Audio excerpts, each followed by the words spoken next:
Retomamos as atividades do segundo Encontro Nacional sobre o Estado Administrativo, evento realizado pelo Laboratório de Estudos Teóricos e Analíticos sobre o Comportamento das Instituições, vinculado ao Programa de Pós-Graduação da Faculdade Nacional de Direito e possui fomento do CNPq, FAPERJ e CAPES.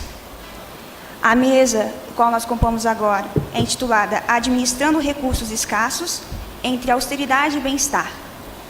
Ela é composta pelo professor Felipe Fonte, professor da FGV Rio, doutor e mestre em Direito Público pela Universidade do Estado do Rio de Janeiro, Master of Law pela Harvard Law School, procurador do Estado do Rio de Janeiro e advogado.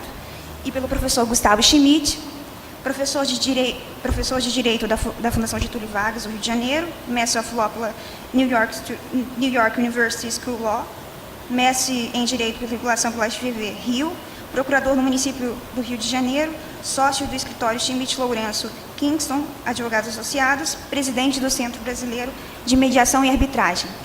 Nós vamos dar início à palestra do professor Felipe Fonte, com a temática Falência Pública.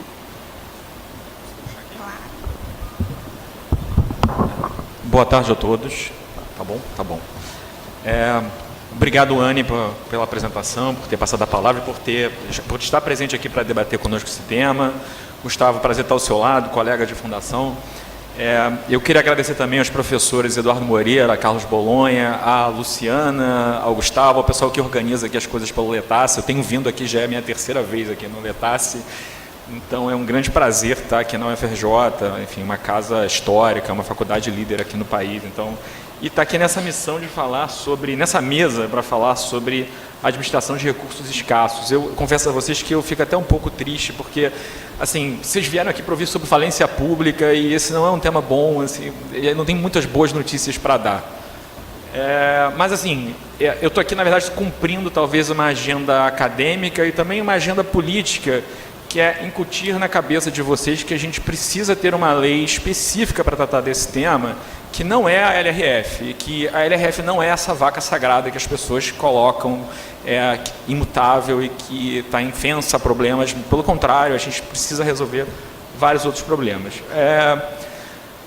Começo com duas notas prévias. A primeira é dizer para vocês que o tema da palestra foi falência pública, e sempre tem alguém que deve falar, esse sujeito aí, pô, já começou mal, porque falência pública descabe, né? Afinal de contas, falência é um procedimento voltado à extinção da pessoa jurídica, e ninguém está falando em extinção do Estado, da União e dos municípios. Mas eu quero dizer para vocês que durante as discussões sobre esse tema aqui, no espaço acadêmico, alguns economistas vieram falar para mim que tem que acabar mesmo, isso aí não deu certo, tem que acabar. É meio surreal discutir com economista, mas isso aconteceu.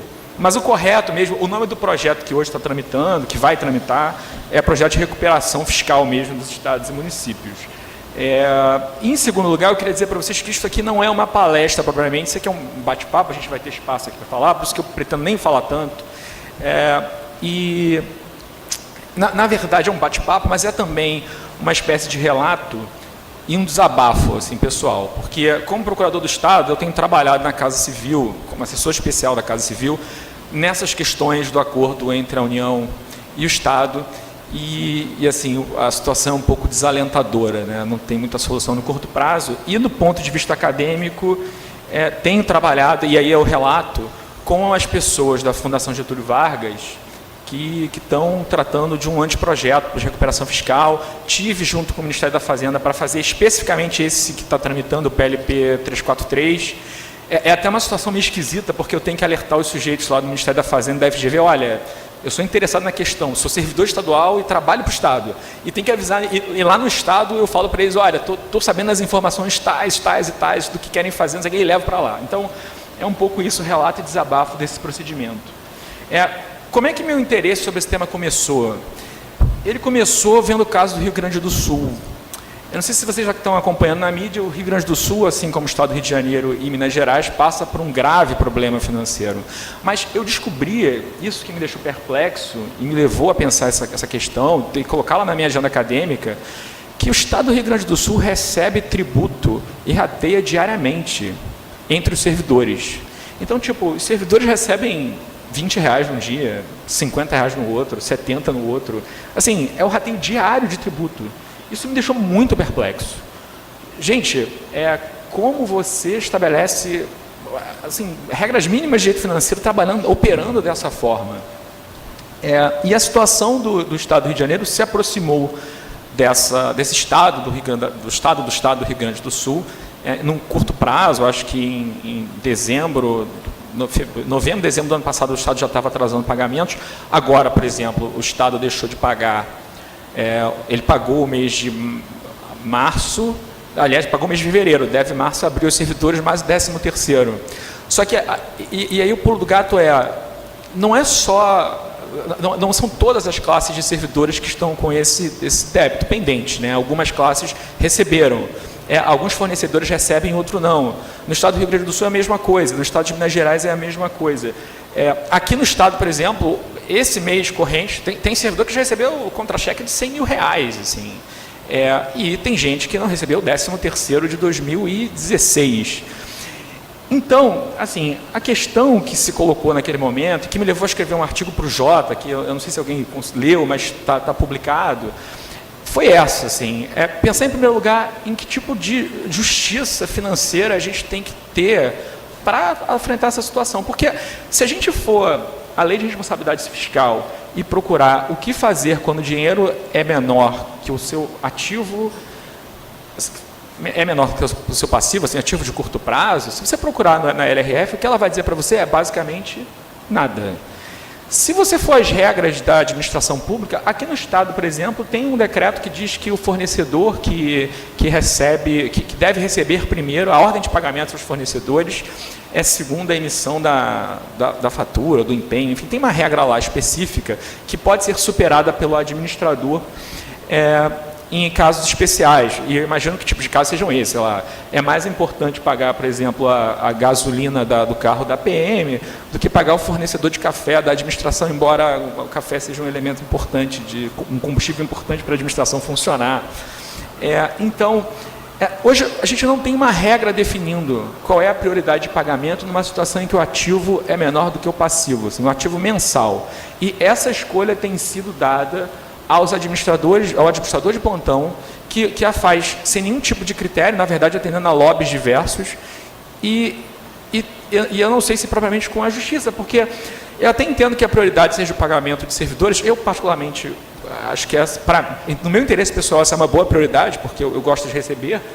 Mas o fornecedor, e eu conheço algumas pessoas que trabalham e conheço algumas pessoas que são fornecedoras de serviços e produtos para o Estado, ele também tem lá seus empregados, né, suas contas a pagar, suas famílias e tudo mais. Então, por que o fornecedor, por que o Estado, por exemplo, tem um passivo do ano passado de cerca de 10 bilhões, assim, só de 2016 o Estado deixou de pagar 10 bilhões a fornecedores. E o resultado prático por exemplo, você vai ao Palácio Guanabara hoje, sei lá, não tem papel higiênico no banheiro, não tem, a limpeza é feita a cada 2 semanas, assim, é um negócio, os ar-condicionados já não estão mais funcionando e não tem nem quem faça a manutenção, porque o Estado não paga os fornecedores. Então, a LRF nada diz sobre como organizar pagamentos em caso de ativo menor que o passivo. Isso é um problema sério. Aliás, este é um problema sério que foi, inclusive, razão de decidir nos diversos julgamentos que o Supremo apreciou sobre parcelamento de precatórios. O Supremo, apreciando a questão dos precatórios, ele dá 2 argumentos para julgar o parcelamento inconstitucional. O primeiro, que eu acho que é um argumento bobo, e parte de uma premissa de que o Estado não vai falir, que há dinheiro para tudo, que é um pouco da premissa que a gente vive assim, no direito administrativo financeiro brasileiro, ele diz que não pagar as dívidas oriundas de débitos judiciais viola a dignidade da jurisdição. Assim, ele diz isso e, ao mesmo tempo, se recusa a fazer intervenção pelo não pagamento de precatórios porque é desproporcional. Ou seja, viola a dignidade da jurisdição, mas assim, para inglês ver. Mas o segundo argumento, que é um argumento que eu acho que esse sim é um argumento forte e decisivo, é dizer, olha, viola o princípio da isonomia você parcelar a dívida do precatório e pagar as outras pessoas de maneira regular. Por que o credor de precatório é menos importante do que o credor de outras coisas da administração, do que o credor, o fornecedor, do que o servidor? Então, assim, eu acho que a LRF não traz uma solução e deixa aberto esse flanco. Hoje, você tem um flanco aberto, você deixa a discricionariedade do administrador para que ele decida quem pagar primeiro, quando pagar primeiro, exceto, claro, os casos das funções autônomas, que tem lá os seus duodécimos previstos na Constituição. Isto é um flanco sério, um problema sério para o funcionamento, para que haja justiça, né? Assim, que a gente decida quem a gente deve pagar primeiro, em que proporção, isso precisa ser equacionado. O segundo ponto que merece atenção, e aí também é uma questão envolvendo falência pública e um outro problema da LRF, é que a lei de responsabilidade fiscal, ela não dá os mecanismos para a solução de crise.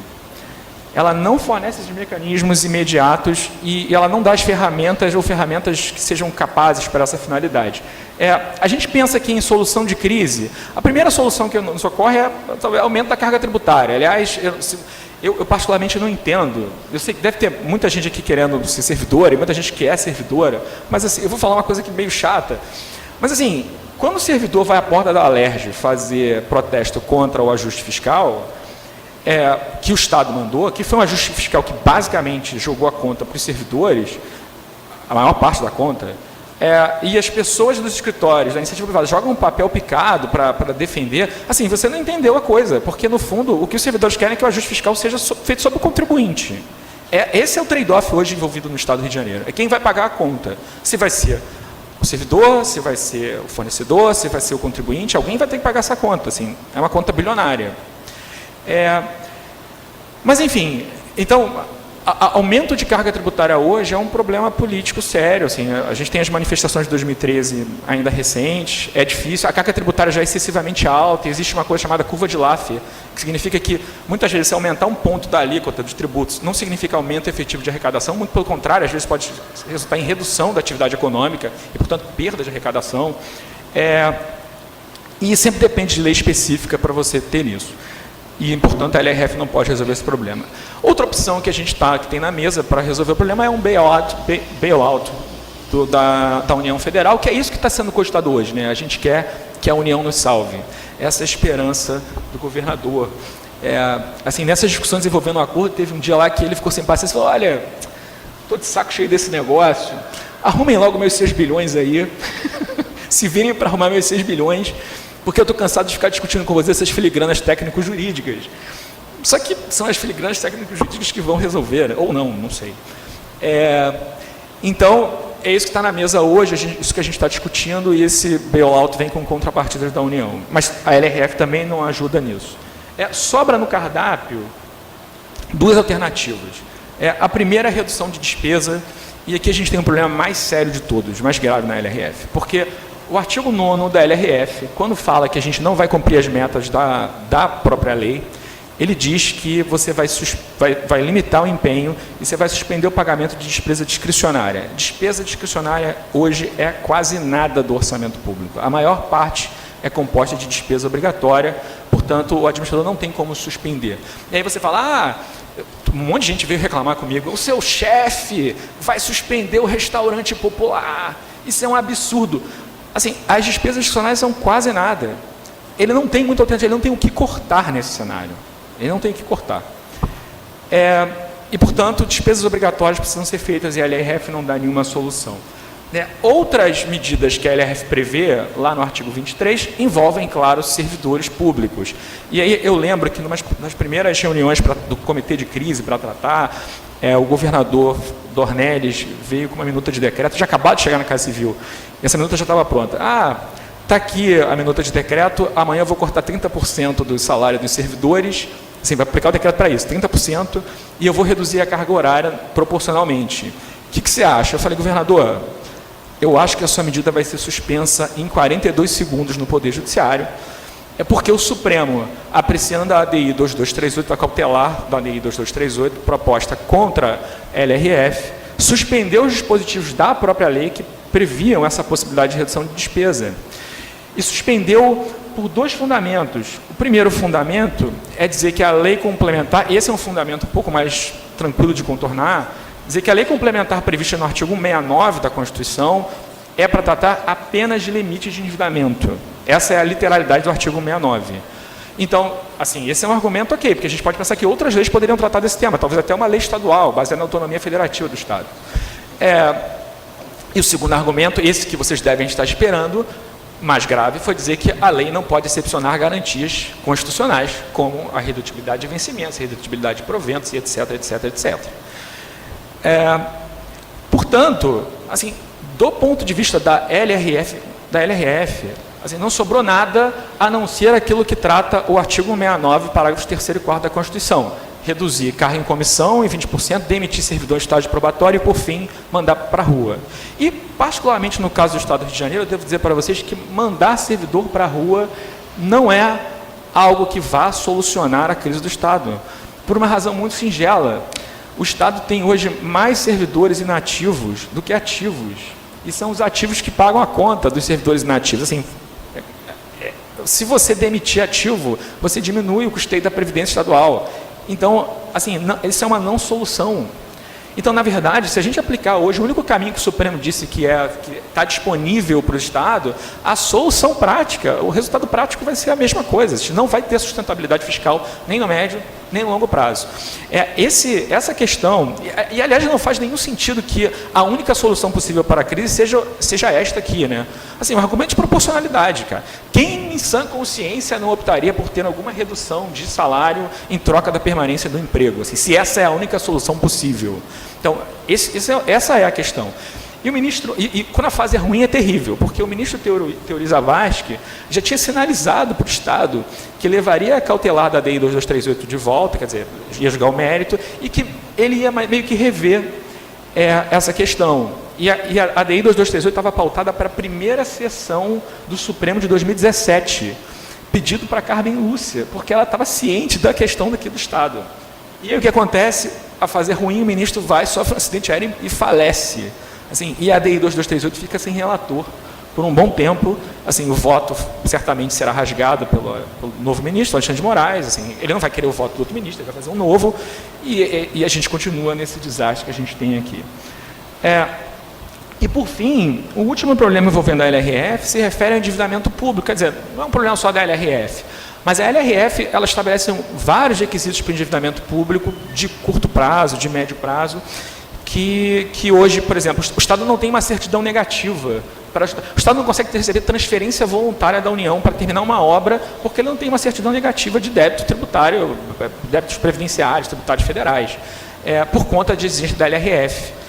E uma parte das razões pelas quais o Estado foi ao Supremo procurar flexibilizar a LRF, e eu sei que vocês ouviram por aí que o Estado queria não aplicar a LRF, o que não é verdade, para superar esses problemas de certidão também. Então, a gente tem hoje na LRF problemas que envolvem a inexistência de critérios para equacionar esse concurso de credores, que é uma medida de justiça, na minha opinião.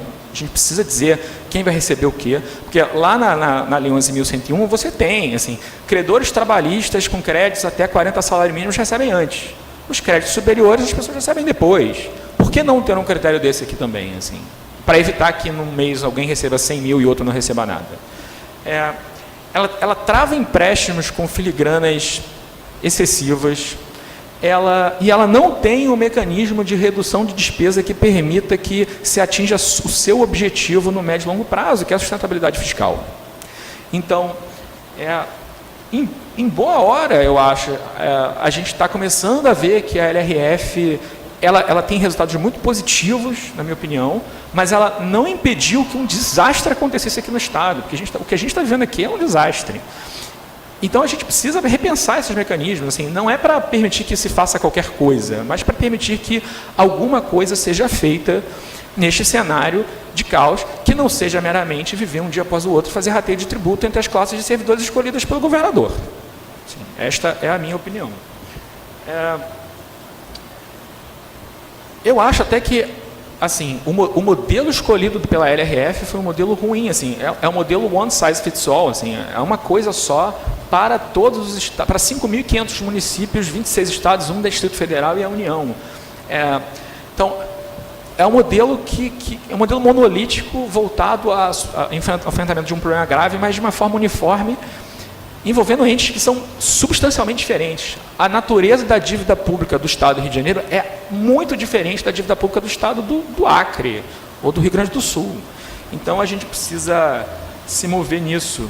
E até porque eu acho que a aplicação das soluções da LRF vão gerar apenas problemas, não vai gerar sustentabilidade, vai gerar caos social. Assim. Eu imagino, o governador todo mês fala que no mês tal, ele aponta para o futuro sempre, não vai ter dinheiro para pagar a PM.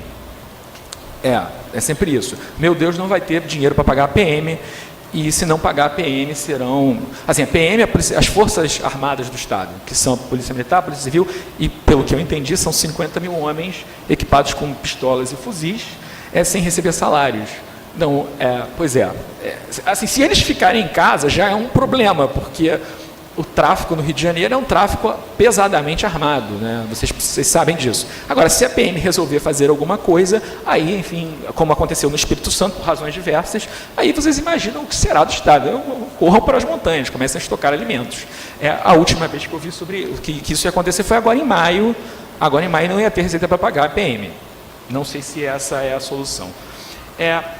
Então, vendo todos esses problemas, um grupo de professores lá da Fundação Getúlio Vargas, da economia, quando eu publiquei esse artigo, o presidente do IPEA ligou, o Manuel Pires, falando, olha, a gente precisa sentar para discutir esse tema, esse é um tema urgente, a gente precisa repensar a LRF, a gente precisa pensar numa forma de reestruturação de débitos. Então a gente sentou na FGV, o Wagner Ardeu, que participou da reestruturação de débitos de 98, com a União, entre o Estado e a União, e o Cássio Cavalli, que é um professor de direito empresarial da Fundação. Eu não sou professor de direito empresarial, entendo muito pouco do assunto. Então a gente sentou para discutir um projeto de lei que pudesse, um anteprojeto de lei que pudesse equacionar essas questões. E aí, na verdade, eu já queria até convidar vocês, porque a minuta do anteprojeto, mais os estudos divulgados, serão objeto de publicação na última semana de maio. E no dia 31 de maio a gente vai ter um seminário grande na Fundação, com o ministro do Planejamento, o ministro da Fazenda e tal, todo mundo, para discutir essa minuta, esse anteprojeto. O que tem de interessante nesse projeto que eu posso falar aqui rapidamente? Ele, em primeiro lugar, prevê um procedimento judicial de recuperação fiscal. Esse procedimento precisaria ser judicial? A resposta é não, mas a gente acha que deveria ser judicial por uma questão, em primeiro lugar, de reunião de ações contra o Estado. Um dos graves problemas hoje vividos pelo Estado e pelos Estados que têm débito são os arrestos, né, especialmente para pagar do décimo, mas arresto para tudo. Tem arresto para pagar Policlínica porque é carneiro. Assim, e rola um jogo combinado, gente. Assim, às vezes eu falo demais nessas exposições, mas assim, o promotor da comarca de Petrópolis ajuizou uma ACP para que o Estado forneça papel higiênico, material de limpeza e comida para o pessoal lá da delegacia de Petrópolis, e aí o juiz de Petrópolis pega e defere a liminar, imediatamente defere o arresto e entrega o dinheiro para que isso seja feito. Claramente, assim, o pessoal combinou isso na mesa de pôquer na madrugada. Eu já fui procurador do interior, eu sei como é que é. Assim, as pessoas sentam, isso foi combinado. Porque por que a delegacia de lá deve ter direito a esse arresto e por que outras pessoas não recebem? Essa é uma questão que está em aberto. Portanto, o procedimento judicial, ele visa a reunião das ações contra o Estado para evitar arrestos indevidos. E, em segundo lugar, e aí vocês já podem ter antecipado, por razões de credibilidade institucional, né? Assim, quando... infelizmente, as autoridades políticas do Estado, por muitas razões, elas não têm mais a confiança do público. Assim, é até difícil acreditar nas informações que são passadas, mesmo estando dentro da coisa, porque às vezes surge um número, daqui a pouco surge outro, e, enfim, a coisa no Estado é difícil. Então, se o procedimento for perante uma autoridade judicial, talvez a gente tenha um pouco mais de credibilidade para que ele seja respeitado e talvez você tenha um pouco mais de transparência. Esse procedimento, ele também prevê uma suspensão, nos mesmos moldes da lei privada, suspensão de execuções, suspensão de arrestos e penhores, tudo no curto prazo, porque, assim, não tem como governar com uma chuva de arrestos. Você não tem como, você não tem previsibilidade, você precisa ter uma solução desse tipo. Outra questão interessante desse anteprojeto, e aí também é para enfrentar um problema grave que a gente tem vivido aqui no Estado, como uma espécie de balão de ensaio dessa ideia de recuperação, é permitir que as pessoas com interesses diretos, assim como ocorre na iniciativa privada, que elas participem do processo de elaboração do plano de recuperação e que elas, ao final, votem esse plano. E aqui a ideia não é só permitir que você tenha um pouco mais de democracia nesse procedimento, mas também resolver problemas de agência entre esses órgãos de representação de classe e os próprios interessados.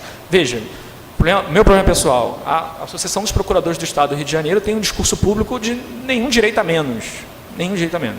Não aceita nada do que o governo propõe, porque a gente não quer perder nenhum direito. E eu, particularmente, acho que eu toparia pagar um pouco mais, não sei, de contribuição previdenciária para que o Estado me pagasse em dia.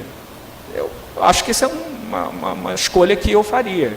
Então, permitir que as pessoas falem diretamente, exprimam suas opiniões, é uma forma de legitimar o processo e evitar que interesses que não sejam aqueles mesmos dos representados, dos titulares dos créditos, sejam deturpados num processo de representação. E não só aqui, não, ali na LERJ também, não só nos sindicatos e associações, mas na Assembleia Legislativa também. Assim, o deputado não quer votar coisas desagradáveis. Então, essa é uma saída para o problema dos credores.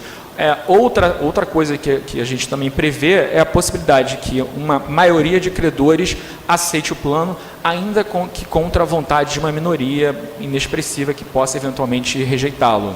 É o que se chama aqui, essa minoria, na literatura empresarial, chama-se de holdouts, né? O sujeito que não abre mão da sua posição para poder até negociar um status melhor. E na literatura empresarial a gente chama esse procedimento de cram down, assim, amassar mesmo o sujeito que é minoritário para que o plano seja aprovado. E aí, os economistas não conseguem entender isso, mas tenho insistido para eles que eu acho que se a gente quer flexibilizar algum tipo de garantia constitucional relativa a direitos de propriedade, a gente tem que passar, enfim, até irredutibilidade de vencimentos, essas coisas todas, a gente tem que passar, de alguma forma, pela vontade dos interessados. Assim, e não me digam que esses direitos seriam absolutamente intocados, porque você faz a mesma coisa, e isso tudo é aceitável, quando está em jogo a própria iniciativa privada. Né? Se você é titular de um crédito numa empresa em estado falimentar, podem ser que imponham a você um plano que você vai receber 60% do seu crédito. Até em recuperação judicial você pode receber menos do que o seu crédito. Você está perdendo um direito, parte dele, o direito de propriedade. Né? O crédito decorre da sua propriedade sobre aquilo. Então, se o interesse social existente no funcionamento da PJ privada, se a função social que ela exerce justifica um procedimento de diminuição dos seus direitos, na minha opinião, assim, desde, claro, seja um plano razoável, proposto em condições de transparência, para que as pessoas diretamente interessadas deliberem, por que não fazer o mesmo nessa situação do poder público? Uma outra solução, e aí a ideia dos economistas que apareceu durante a discussão do anteprojeto, era exigir que o plano fosse encaminhado para a Assembleia Legislativa e votado na íntegra, ou seja, tudo ou nada em turno único. Pois é. E aí o advogado aqui teve que dizer para eles que disciplinar processo legislativo não dava, né? Assim, nosso anteprojeto, assim, processo legislativo é disciplinado na Constituição, então precisa ter uma PEC para a gente poder alterar o processo legislativo. Eles querem evitar o comportamento oportunista de deputados e tudo mais. Um último ponto, e eu já vou encerrar, já acabou meu tempo? Não? Então, eu vou encerrar meu tempo. Um último ponto que foi objeto de tensas discussões, e provavelmente vocês estão pensando nisso, é responsabilização do gestor público pelo estado de calamidade. Né? Eu fui veemente na defesa de que o anteprojeto, tratasse de regras específicas de punição para o administrador público que deixasse a situação chegar no estado calamitoso, a tal ponto que você precisasse desse procedimento. Claro que o economista vai dizer para você imediatamente que isso gera problemas de incentivos. Né? Se ajuizar o processo de recuperação fizer com que ele perca o cargo ou se torne inelegível, ele nunca vai iniciar o processo. Mas é claro que não precisa ser essa consequência específica. Você pode também ter outras pessoas com legitimidade para iniciar o procedimento. Essa foi uma extensa discussão também, quem deveria poder fazer isso. E eu particularmente acho que isso, assim, a sociedade precisa de uma resposta para esse estado. Assim, se você chegou nessa situação, precisamos saber quem foi o responsável por isso. E a resposta dos colegas lá da Fundação foi dizer que isso não era uma boa ideia, por duas razões. Uma razão de viabilidade do próprio projeto, do anteprojeto, e nessa razão eu fui profundamente contra, bati o pé, porque assim, eu acho que a academia tem um papel a desempenhar. Eu não vou dizer na cara do governador, exercendo o papel de procurador do Estado, que ele tem que ser punido por isso. Assim, eu sou uma pessoa responsável e séria. Mas eu acho que se a gente está... E não sei nem se é o caso de puni-lo, enfim, isso é outra questão. Mas, no âmbito acadêmico, eu acho que a gente tem uma responsabilidade social, que é dizer, olha, isso não pode passar impune. Você não pode deixar que a LRF vire água no Estado e dizer que o Tribunal de Contas, por exemplo, não tenha colaborado com essa situação, ou que alguns pareceristas não colaboraram com essa situação. Enfim. Mas eles disseram que isso poderia causar embaraços à aprovação do anteprojeto, e por isso a resposta foi não, então vocês não vão encontrar isso lá. E a segunda razão é prática, que é, quando se trata de problema de endividamento público, nunca se sabe exatamente qual foi o ato específico que gerou a extrapolação, o extrapolamento dos limites previstos na lei. De fato, isso é um problema sério. Aliás, até hoje se praticam atos contrários à LRF aqui no Estado, assim, por órgãos que não prestam contas. A gente tem uma briga danada, que vocês devem ter ouvido falar, entre o Palácio e a UERJ. Até com a Faculdade de Direito da UERJ, porque a Faculdade de Direito da UERJ segue fazendo concurso público e dando posse para servidores, em investidura, na situação que o Estado não paga salário, assim, situação de extrapolamento do limite máximo da LRF. Quer dizer, em 4 quadrimestres o Estado tem que demitir servidor e a UERJ está dando posse para as pessoas, nesse momento agora. Então, saber quem foi o responsável por ter chegado, qual foi o momento da virada em que a gente chegou lá e extrapolou os limites, é uma atividade difícil do ponto de vista até jurídico, saber a quem apontar o dedo. Então, esses problemas práticos levaram a gente a tirar isso do projeto. De qualquer forma, o tempo acabou, teria mais coisas para falar, mas eu convido vocês a debater, a discutir o tema e, principalmente, a ler não só o anteprojeto, que vai ser divulgado aí em 2, 3 semanas, mas também o PLP 343 de 2017, que surgiu desse grupo de trabalho. Na verdade, o Ministério da Fazenda descobriu que estávamos pesquisando, foi até a gente, pediu a nossa minuta, fez uma versão de um projetinho que é para o Estado do Rio de Janeiro, e mandou para a Câmara dos Deputados e está lá, que é o projeto de salvação do Estado. Então, o PLP 343, que está sendo discutido na Câmara dos Deputados, já é uma prévia, um aperitivo do que provavelmente virá no anteprojeto maior, para tratar aí de falência pública e de recuperação de dívidas de Estado, de recuperação fiscal de todos os entes públicos aqui. Tá? Muito obrigado.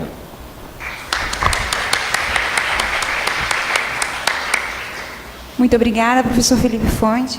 Passo agora a palavra ao professor Gustavo Schmidt, que irá apresentar a palestra Livre Mercado, Regulação, Serviços Públicos e Monopólio. Qual o ponto ótimo do bem-estar social?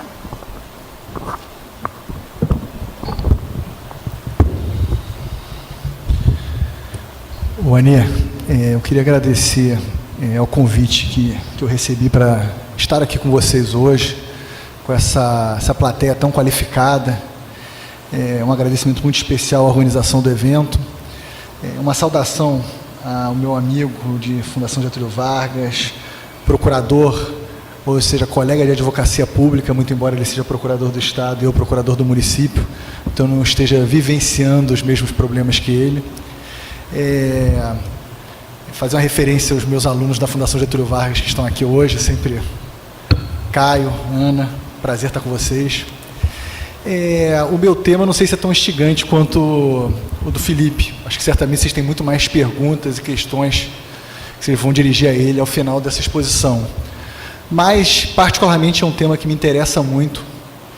E a minha tese aqui, na verdade, é a seguinte: é de que existe um defeito muito grave, um erro interpretativo muito sério na jurisprudência do Supremo Tribunal Federal sobre o direito constitucional dos serviços públicos, o regime jurídico aplicável aos serviços públicos. A minha hipótese, na verdade, é de que houve um duplo twist carpado em meados do século passado, que eu vou chamar de um salto autoritário, que impactou radicalmente a interpretação que se tem hoje ao direito dos serviços públicos. E minha segunda hipótese é de que, em 1988, com a Constituição Cidadã, faltou o novo duplo twist carpado, que eu chamaria de salto democrático, que esse nunca aconteceu. O que você enxerga hoje, e essa é a leitura que eu tenho, é que o Supremo Tribunal Federal e a doutrina administrativista mais tradicional continuam interpretando o direito constitucional dos serviços públicos com base no direito constitucional pré-existente. Então, ponto de partida, para eu explicar um pouquinho mais a minha tese, é a DPF, o julgamento da DPF número 46. Para quem não conhece a DPF número 46, ali foi julgado a exclusividade, o monopólio dos serviços postais outorgado à União Federal, e que ele é executado pela empresa brasileira de Correios e Telégrafos. A DPF 46 questionou exatamente a constitucionalidade da exclusividade atribuída aos Correios na prestação dos serviços postais. O Supremo Tribunal Federal, naquele caso especificamente, no voto condutor do ministro Eros Grau, entendeu que essa exclusividade ela seria perfeitamente constitucional, que não haveria nenhum óbice a ela, que muito pelo contrário. Tá? Existiria na Constituição de 88 dois regimes jurídicos diferentes, um aplicável aos serviços públicos e outro aplicável às atividades econômicas propriamente ditas, executadas pelo Estado. O que eu estou querendo dizer com isso? Segundo o voto condutor do ministro Eros Grau, em relação à exploração direta de atividade econômica pelo Estado, teria aplicação o artigo 173 da Constituição Federal. E nesses casos, que é o caso de uma Petrobras ou de um Banco do Brasil, o regime jurídico seria idêntico ou muito parecido ao das empresas privadas em geral. É o que está lá no artigo 173, parágrafo 1º, inciso 2, e também no artigo 173, parágrafo 2º, dizendo que as obrigações dessas empresas estatais exploradoras de atividade econômica se assemelham às das empresas privadas no que diz respeito às suas obrigações civis, comerciais, trabalhistas e fiscais. Então, com relação a empresas exploradoras de atividade econômica, estrito senso, vige o artigo 173 e, via de consequência, o regime jurídico aplicável é muito assemelhado ao regime jurídico aplicável às empresas privadas em geral. Já no que diz respeito aos serviços públicos propriamente ditos, como é o caso do serviço público postal, diz lá o voto do ministro Eros Grau, teria aplicação, na verdade, o artigo 175 da Constituição Federal. E, nesse caso, não incidiria, não teriam incidência sobre esses serviços, e não teria a empresa brasileira de Correios e Telégrafos responsabilidades idênticas ou semelhantes às empresas privadas em relação às suas obrigações civis, trabalhistas, fiscais e comerciais. Resultado disso, fruto desse entendimento e consequência disso nesse caso, é que entendeu então o ministro Eros, naquela situação, acompanhado pela grande maioria dos ministros do Supremo Tribunal Federal, à exceção do voto vencido do ministro Marco Aurélio, entendeu o ministro Eros Grau, naquela ocasião, que não haveria nenhum problema em uma lei dizer que é exclusividade da empresa brasileira de Correios e Telégrafos a prestação de serviços postais. Essa lei é o artigo 9º da Lei 6.357 de 1978. Qual é o problema aqui, e como eu falei aqui, o defeito gravíssimo que eu particularmente identifico na decisão do Supremo Tribunal Federal? E qual seria exatamente esse salto autoritário, esse duplo twist carpado que aconteceu no século passado, mais para o início do século? Isso ocorre quando o Brasil começa a construir a doutrina do direito administrativo, juristas nacionais, se abeberando do direito administrativo francês, da escola do serviço público. Naquele momento, e até ali, nenhum problema.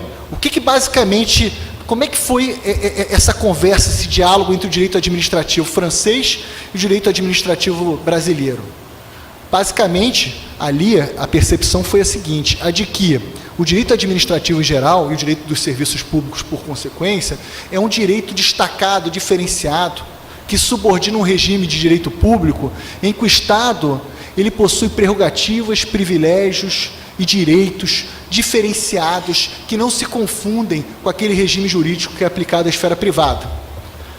Então, o Estado ele tem privilégios e prerrogativas que não se confundem com a esfera privada. Essa lógica, naturalmente, se aplicaria à prestação de serviços públicos. Aliás, é a origem da doutrina francesa, a escola de serviço público. O salto autoritário aqui é que lá na França, e quando essa doutrina ela é absorvida para o direito brasileiro, o reconhecimento desses privilégios, dessas prerrogativas, tinha por razão e por função oferecer ao Estado o instrumental necessário para ele viabilizar na prática o atendimento das necessidades da coletividade. A ideia era essa. Eu preciso oferecer ao Estado instrumentos para que ele consiga cumprir com o seu dever estatal de atender os interesses da coletividade. Em algum momento, esse salto autoritário acontece em que esses privilégios, essas prerrogativas deixam de ser enxergadas como deveres estatais, e quando você fala que é um dever estatal, você está falando de outro lado que é um direito do cidadão, e passa a ser enxergado como um direito do Estado. Então o Estado é que passa a ter direito frente ao cidadão, o que é de uma incoerência e de um cunho autoritário que, infelizmente, isso se apropriou na realidade da administração pública brasileira e vige até hoje. O problema todo é que quando você tem a Constituição Cidadã de 1988, quando você tem os elementos juridicamente necessários para dar o salto democrático, esse salto democrático não acontece. E aí, esse tipo de entendimento que prevaleceu no caso da DPF 46, passa a fazer todo sentido. Quer dizer, se os serviços públicos se subordinam a um regime jurídico derrogatório do direito comum, de privilégios, de prerrogativas, e aí, indo mais adiante, de direitos do Estado frente ao particular, então não tem problema nenhum de você reconhecer que o Estado tem exclusividade ou monopólio na prestação de determinados serviços públicos. Isso seria a consequência natural da existência de um direito estatal. O grande problema dessa história é que não há direito do Estado, absolutamente nenhum. O que existe, mais uma vez, é um dever estatal, que tem, do outro lado da moeda, o direito do cidadão a determinada prestação de serviços públicos. O que acontece em 1988 que muda o regime jurídico aplicável aos serviços públicos? Em 1988, e isso, até hoje, infelizmente, a maioria do Supremo Tribunal Federal não identificou isso, e a grande maioria da doutrina do direito administrativo brasileiro também não. Em 1988, a regra máter sobre serviços públicos, que é o artigo 175, ela é trazida para dentro do capítulo atinente à ordem econômica, que, por sua vez, tem como fundamento principiológico a livre iniciativa, o livre mercado.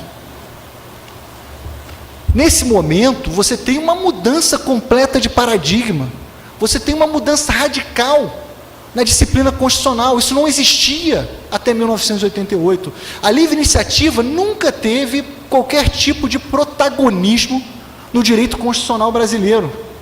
Ela, no período autoritário, se chamava inclusive iniciativa, não se chamava livre iniciativa. As regras que tratavam da atuação do Estado na esfera econômica, isso desde 1934, passando por 37, 46, 64, 69, as regras aplicáveis à atuação do Estado na esfera econômica admitiam que o Estado livremente pudesse instalar, instituir monopólios e, via de consequência, estabelecer exclusividade na prestação do serviço público.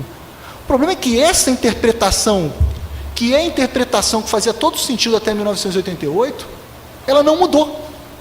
Aquilo que o Supremo decidia antes de 88, continua decidindo depois de 1988. Só que isso acontece tendo havido uma mudança radical na estrutura principiológica que gere a ordem econômica na Constituição de 88. Bom,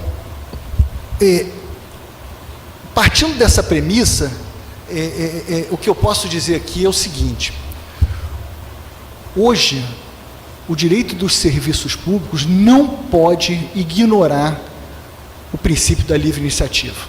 Ele tem que dialogar, ele precisa conversar com a livre iniciativa. Consequência disso é que você não pode estabelecer exclusividade na prestação dos serviços públicos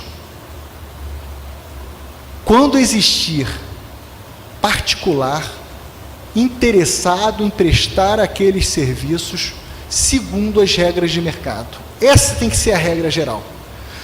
Vejam só, não se está dizendo aqui que não é o Estado que deve prestar o serviço público. O Estado tem lá, na forma do artigo 22 ou 21, agora, enfim, de cabeça já não me recordo, mas tem lá a previsão constitucional de que compete à União prestar os serviços postais.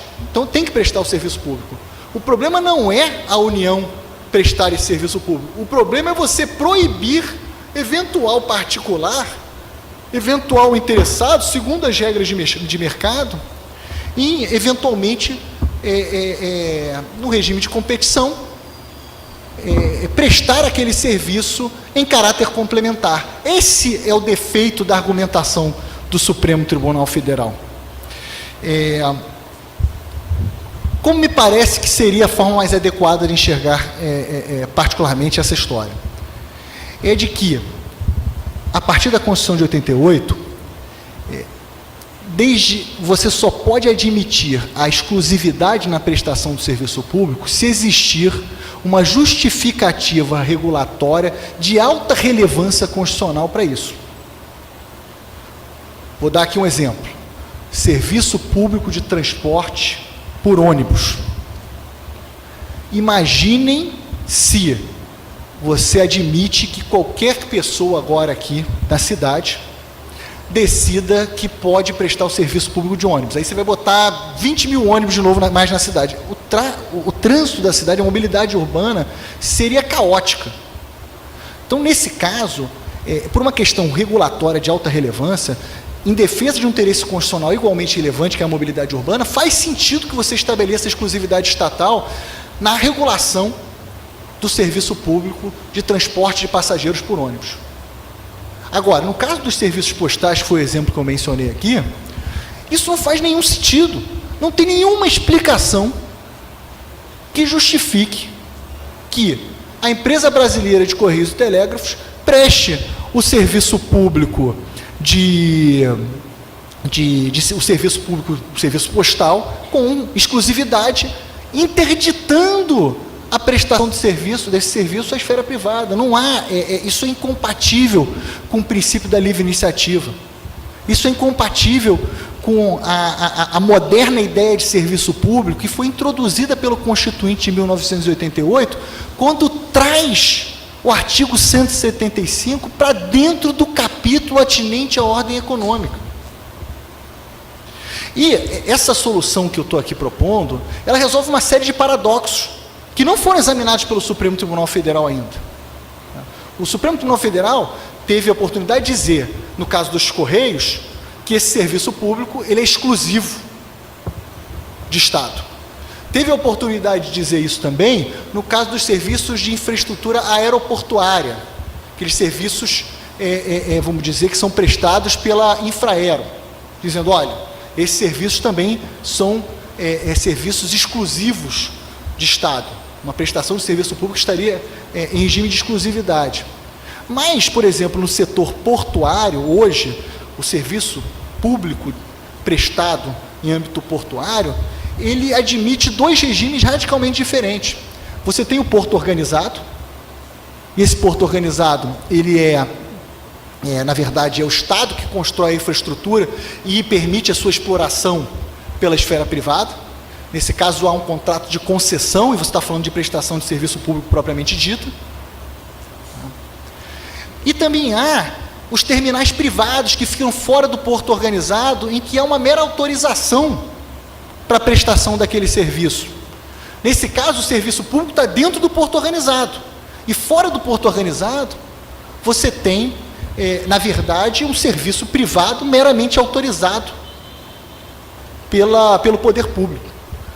Se você admite essa possibilidade, você reconhece que a exclusividade na prestação dos serviços públicos é uma exceção, e que sempre que houver interessado na prestação daquele serviço, no regime próprio privado, segundo as regras de competição de mercado, se você admite essa possibilidade, você não vai ver nenhum problema em você ter o porto organizado de um lado e ter, além disso, terminais privados espalhados pelo país, desde que devidamente autorizados. Até aqui eu vou fazer uma observação importante, tá? Meu tema não é direito marítimo nem portuário. Eu acho que na vida a gente tem que aprender a se reconhecer suas limitações. Eu me lembrei aqui de uma história de um desembargador lá do Tribunal de Justiça já falecido, e que toda a sessão de julgamento, ele chegava no meio da sessão, em algum momento da sessão, o tribunal ainda antigo, não era com a estrutura atual, ele abria uma gavetinha que estava aqui embaixo da mesa, olhava um papelzinho, tirava, lia, pegava de volta, devolvia para a gaveta. Depois, na sessão de julgamento subsequente, ele pegava, abria aquela gaveta, lia um papel e devolvia. Tem um dia que aquele senhor, infelizmente, veio a falecer. E seus pares, né, no Tribunal de Justiça, os seus colegas de Câmara, na primeira sessão de julgamento, eles não tiveram dúvida, né? Eles entraram ali no plenário, enfim, na sala, e todos os desembargadores juntos correram para a mesa ali, para o canto do desembargador, para abrir a gavetinha, saber o que estava escrito naquele papel. E aí, tenta abrir a gaveta, não consegue, a gaveta estava trancada, chama o chaveiro. O chaveiro, então, aparece, abre-se aquela gaveta, eles pegam um papel e, então, está lá escrito. Ex nunc para frente, ex tunc para trás.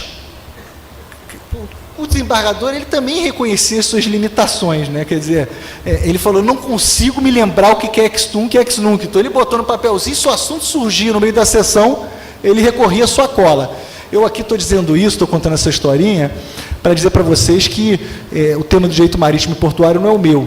Mas, feita essa consideração, e já avançando para o fim da minha exposição, o que me parece aqui é o seguinte: o direito constitucional dos serviços públicos, ele precisa passar por uma releitura.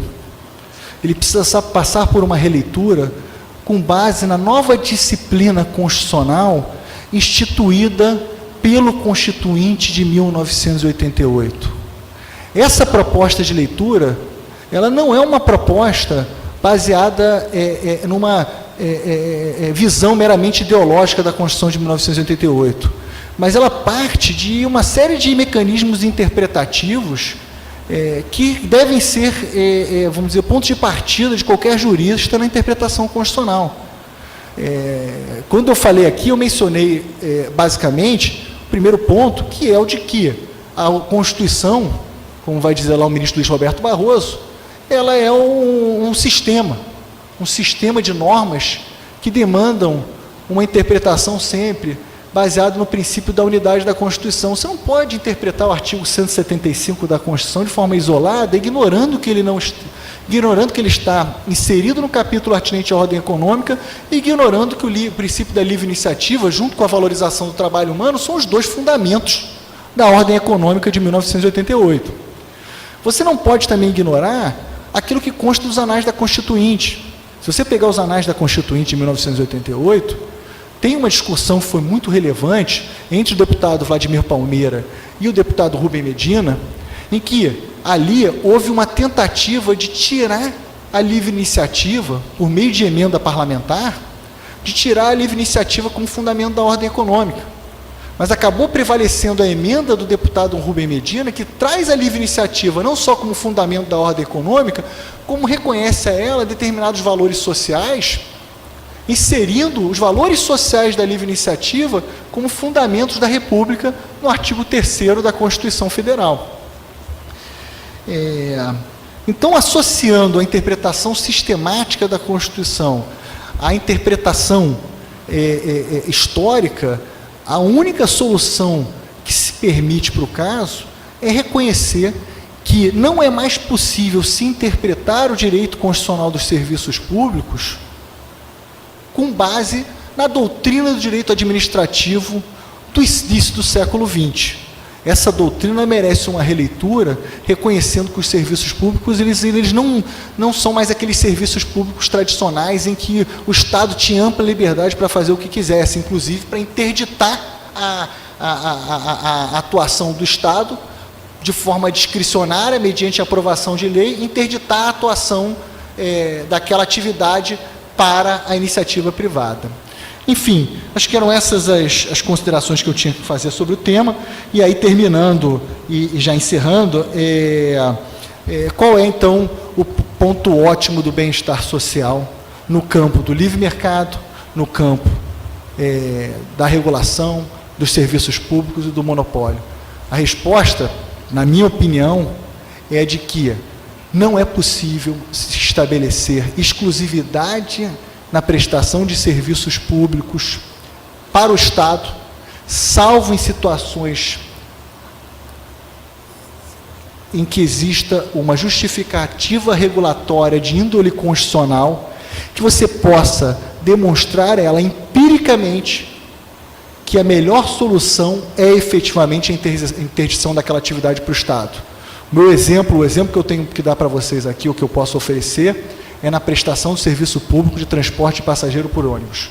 Nesse caso, eu não consigo enxergar uma alternativa. Não tem como você abrir a prestação desses serviços livremente para a iniciativa privada. Se você fizesse isso, a mobilidade urbana ela se tornaria um caos. Enfim, mais uma vez agradecendo pelo convite. Prazer estar aqui com vocês. Espero que a gente possa repetir isso outras vezes.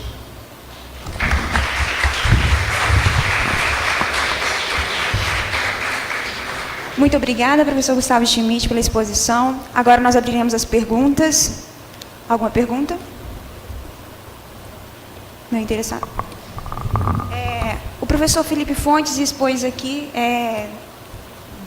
diversos problemas vivenciados no cenário brasileiro atual em relação à ideia economia financeira pelos entes subnacionais, os problemas jurisprudenciais e legislativos enfrentados e que, na verdade, trazem mais problemas do que soluções para a nossa realidade, e trouxe a perspectiva inovadora da possibilidade de um processo falimentar para o ente público.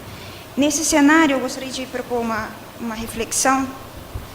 Esse cenário de problemas legislativos, eles são a causa ou, na verdade, existe o que eu quero perguntar, existe um problema cultural de falta de consideração sobre a perspectiva de como gerir esse cenário econômico-financeiro no país, e eles então promovem como causa esse cenário de legislativo confuso para a resolução desses problemas, ou na verdade esse cenário de legislativo já exposto de confusão em relação a como enfrentar esses problemas é que resulta essa falta de consciência dos entes em como gerir esses problemas. Obrigado pela pergunta, Anne. Eu gostei muito da sua exposição, Gustavo. Achei muito interessante. Só para fazer um comentário breve, é curioso porque o artigo 170 da Constituição foi copiado do artigo 80 e pouco da Constituição de Weimar, né, de 19, e a gente interpreta usando o direito administrativo francês. Assim, não faz sentido, meio coisa de louco, né? Tudo que não é brasileiro. Enfim, feito esse comentário à parte.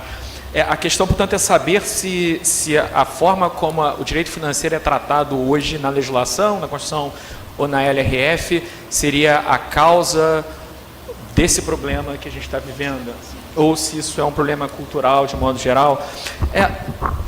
Eu não colocaria... Existe hoje até nesse grupo de pesquisa da Fundação Getúlio Vargas, existe uma preocupação em repensar a lei de responsabilidade fiscal nos pontos em que ela falhou. Eu não acho que a culpa do nosso caos financeiro seja da lei de responsabilidade fiscal, eu não acho que ela é uma lei ruim, Eu acredito muito na perspectiva incremental quando a gente está lidando com política pública, então a gente tem que realmente pensar no que foi errado e tentar rever. Então, a lei é boa, eu acho que ela não tem bons mecanismos para tratar a crise, e, enfim, e a solução lá atrás, quando a lei foi aprovada, tinha sido o salvamento pela União mesmo, mas eu acho que a gente precisa fazer uma reflexão não só sobre como a lei disciplina a questão da despesa pública, mas também como ela foi aplicada, eu acho, e aqui fazendo uma meia-culpa, pelas próprias procuradorias, né? A gente, assim, eu reconheço que houve muitos pareceres criativos e ousados para tentar ali escapar, até porque também o próprio servidor público é autointeressado e, enfim, vamos pagar um pouco mais aqui, expandir um pouco a despesa pode ser bom. Eu já ouvi isso recentemente do governador, acho que isso é um fato público, mas ele virou para mim e falou: olha, Felipe, o problema do Estado do Rio de Janeiro não é a despesa, não. O problema do Estado do Rio de Janeiro é a receita. Porque, como disse a presidenta Dilma, minha amiga pessoal, tem a ressalva, minha amiga pessoal, despesa é vida. Então, é difícil, sabe? Porque existe uma pressão dos administradores, uma pressão das próprias carreiras autointeressadas, e falo aqui fazendo minha culpa. E a forma como o Tribunal de Contas é provido, os cargos são providos, e a forma como ele funciona. Porque se tem uma discussão que o Brasil precisa fazer urgente, e a liminar deferida pelo ministro Fux ontem é prova disso, é a forma de organização das Cortes de Contas, né? Então, não adianta nada a gente pegar uma lei, a gente pode copiar e colar a legislação de Weimar, a legislação americana, a legislação francesa, a gente pode fazer um mistão e falar que é tudo ótimo.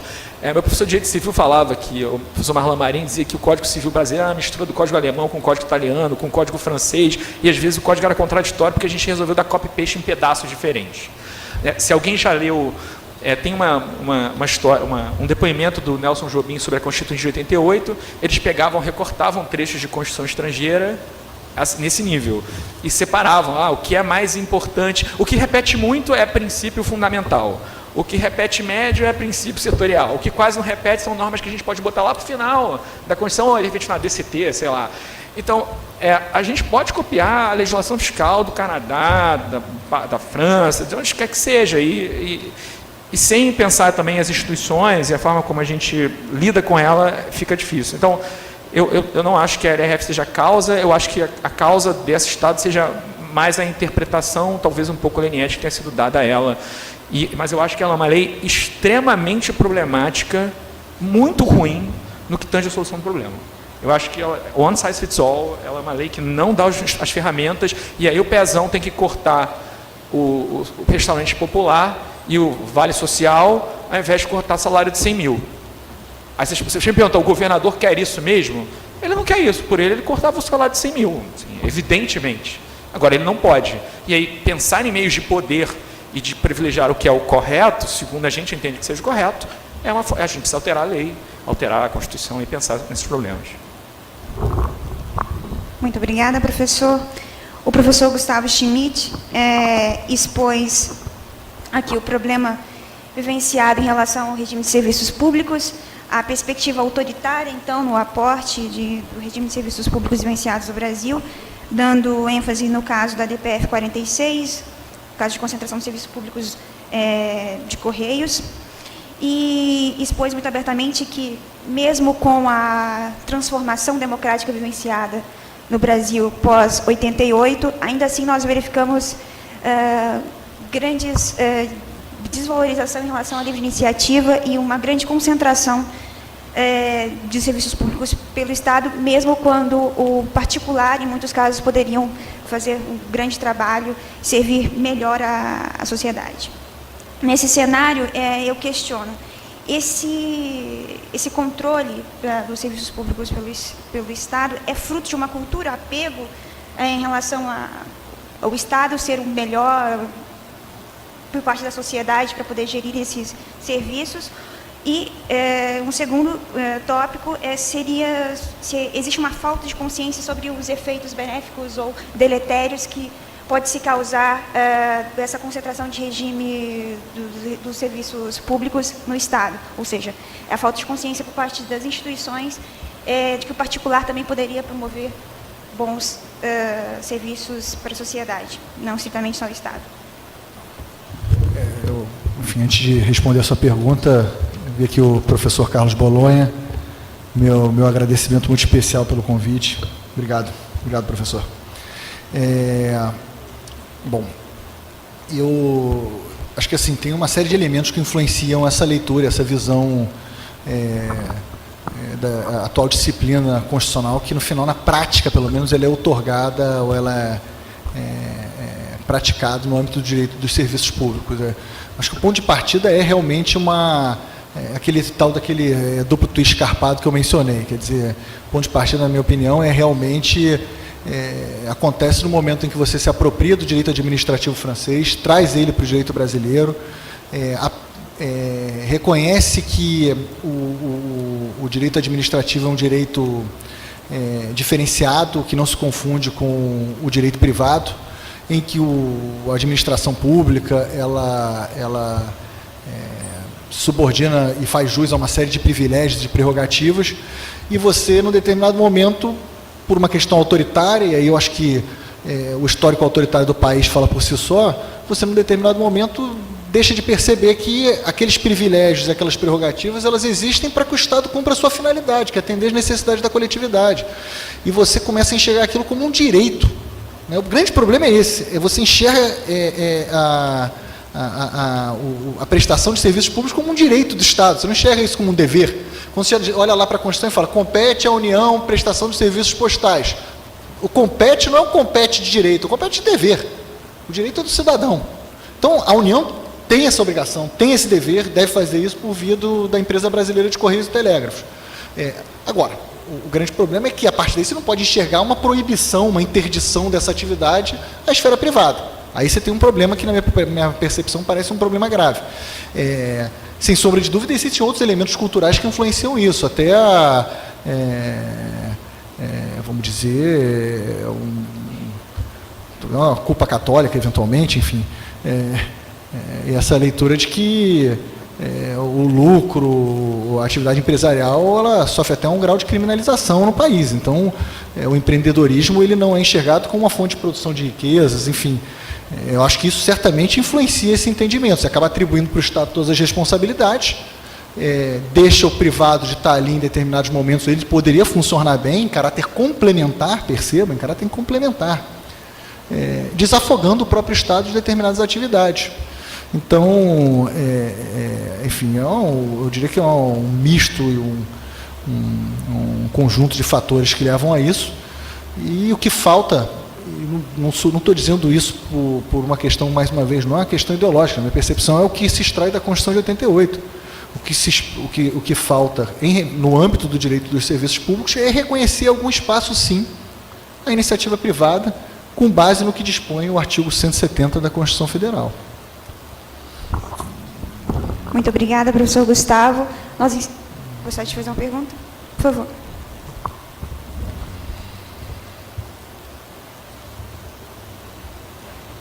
Está gravando. Olá a todos. Eu queria fazer uma provocação, na verdade. Pelo que eu entendi, você é um defensor da privatização, de modo muito sucinto. A minha pergunta na verdade, é uma provocação pacífica, entendam. Eu tenho uma tradição marxista, mas eu gostaria só de fazer algumas indagações com relação às suas colocações. Eu acho que muito do nosso estado atual de calamidade, ele é resultante de vários aspectos, e eu acho que quando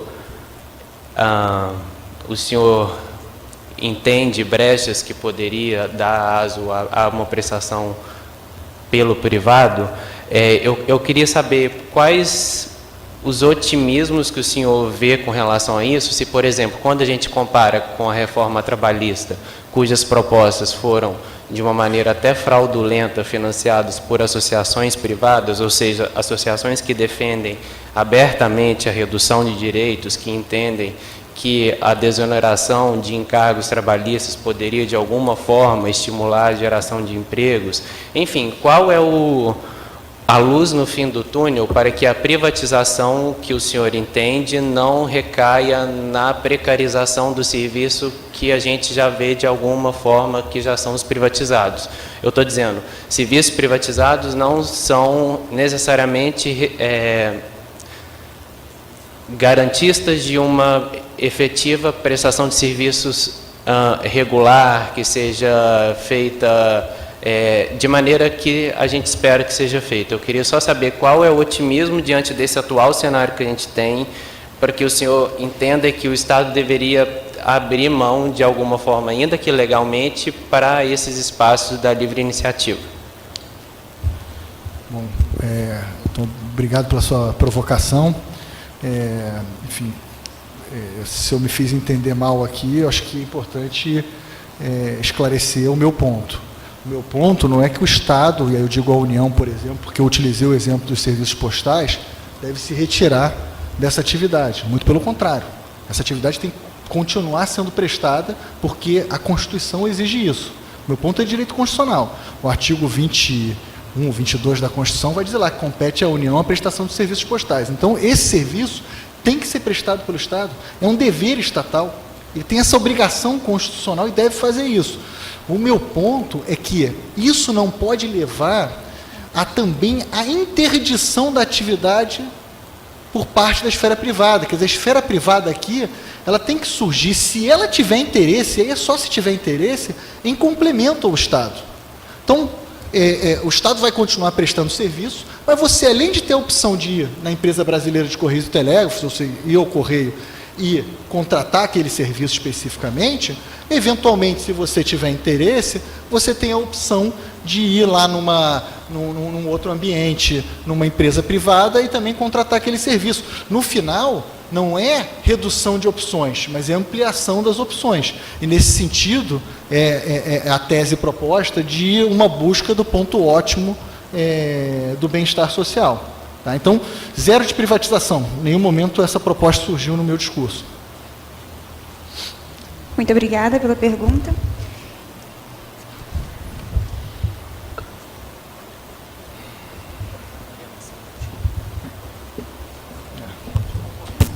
Boa tarde, eu sou um dos coordenadores do evento e o Daniel.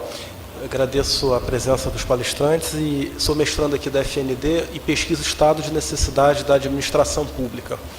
E a minha pretensão é trabalhar as questões de características, decisão e controle. E uma das preocupações que eu tenho, e aí eu abro as considerações da mesa de ambos os palestrantes, é o seguinte: falta uma disciplina sobre o estado de necessidade da administração pública. E o que a gente vê hoje no estado do Rio de Janeiro é justamente uma situação que se chama de calamidade financeira, pode se chamar de falência, pode se chamar de estado de necessidade, a nomenclatura aqui é o que menos importa. A minha pergunta é: em matéria de administração pública, houve uma disciplina por parte da Constituição Federal relativamente rigorosa, analítica do tema. A minha preocupação é, na avaliação dos professores, qual é o limite para a flexibilização de legislação prévia que regulamenta a atividade administrativa para que as ideias de entrincheiramento de direitos que influenciou o constitucionalismo do século XX não sofram um outro trunfo, que é a ideia de trunfo contra a maioria? O governo não tem um trunfo contra o trunfo no sentido de dizer: estou em estado de necessidade, vou flexibilizar tudo que hoje me amarra. Esse poder constituinte originário a qualquer momento do príncipe. Essa é uma preocupação que me ocorre, porque a flexibilização relativamente à irredutibilidade de vencimentos é uma garantia constitucional e, entre outras limitações à administração pública. Então, meu ponto é: como desenhar um estado de necessidade administrativo que tenha como principal mote resolver o problema sem rasgar direitos fundamentais. Obrigado. Eu até me disponho a falar alguma coisa sobre o assunto. Acho que essa pergunta, Felipe, está mais direcionada ao seu tema, né? Tá ok. Daniel, muito obrigado pela pergunta. Aliás, eu fui mal educado, também não registrei a presença do professor Bolonha, que convidou gentilmente para fazer parte desse seminário. Obrigado, Bolonha. Pergunta difícil, Daniel. Realmente a administração tem usado como uma espécie de super trunfo essa alegação genérica. Até publicou o decreto de calamidade, invocando o artigo 70 da RF, e foi ao Supremo agora, na ação civil originária 2981, que talvez você conheça, não sei, mas certamente é do tema do seu interesse, para pedir não só que sejam flexibilizadas as regras da LRF por conta da decretação de estado de calamidade, e nesse trecho em particular a tese é minha, mas eu a defenderia, acho uma tese razoável, e tem uma segunda parte em que ele pede o Estado pede para flexibilizar as regras do artigo 167 da Constituição que impedem o uso de empréstimos, a realização de empréstimos para o pagamento de despesas correntes, que é basicamente um caso grave de injustiça intergeracional. Né? Você pega um empréstimo hoje, você se paga com direito no bolso e você manda que o seu filho pague numa inversão completa de valores. Mas, enfim, eu acho que esse é um problema. Eu não sou contra o treinamento de direitos, nem aos direitos propriamente. Eu acho que o servidor público deve ser uma classe bem remunerada e ter suas garantias, até propriamente contra eventual ingerências políticas. E o que eu defendo, assim, em termos de... A ideia do projeto de recuperação fiscal é exatamente dar mais controle e ser mais rigoroso nesse estado de hoje que virou, como você disse, eu cumpro o que eu quero das leis, porque eu não tenho dinheiro para tudo. Agora, a solução, o remédio jurídico que o direito dá, do ponto de vista de legislação existente, a gente basicamente não trata desse assunto, a gente parte da presunção que a administração pagará tudo e terá dinheiro para tudo. Enfim, solução processual, você executa a administração, ajuiza sua ação, você vai ganhar? Vai. Você vai chegar na fase de execução, vai escrever em precatório, o seu precatório não será pago, você vai ficar aí alguns anos esperando, você pode provocar pela intervenção federal, se for o Estado, não pagando precatório, o Supremo vai dizer para você que a intervenção é desproporcional, que falta dinheiro, e as coisas vão ficar para as calendas gregas. Então, eu acho que essa é uma situação extremamente indesejável. Assim, a gente precisa pensar em direitos que caibam no orçamento, e a gente precisa pensar numa ideia que isso não aconteça, assim, que tenha controle, que o governador não possa escolher que classe de servidor vai pagar, que direito vai adimplir, e que as coisas observem alguma questão de justiça. Essa é a minha defesa. Mas sua pergunta é muito difícil, Daniel. Quero ver a sua dissertação aí, porque realmente, estado de necessidade no âmbito administrativo é super trunfo para, olha, não vou cumprir, foi mal. Eu já fiz petição, gente. Vocês sabem que a requisição de pequeno valor tem que ser depositada em juízo no prazo de 60 dias? 60 dias. Em 60 dias o Estado não depositou. Aí o juiz perguntou a primeira vez, e aí? E aí que eu falei com a Secretaria de Fazenda e não tinha dinheiro. Ah, beleza. Aí, dou mais 15 dias. E aí? E aí foi mal. Tipo, vou fazer uma carinha sorrindo. Toma aqui a minha petição. Não tem mais o que dizer, não tem mais o que fazer. Isso é uma situação absurda, absurda. Então a gente precisa, até com o Campos, se você puder ler o projeto, o anteprojeto, e quiser participar dos debates e tal, é um bom momento para isso. Dizem por aí que a prefeitura vai viver a mesma situação em alguns meses. Eu espero que não seja verdade, né? Mas acho que essa é uma das questões talvez mais desafiadoras que existem hoje no âmbito do direito constitucional. Como é que você equaciona a realidade financeira do poder público, com tantas amargas, com tantas restrições,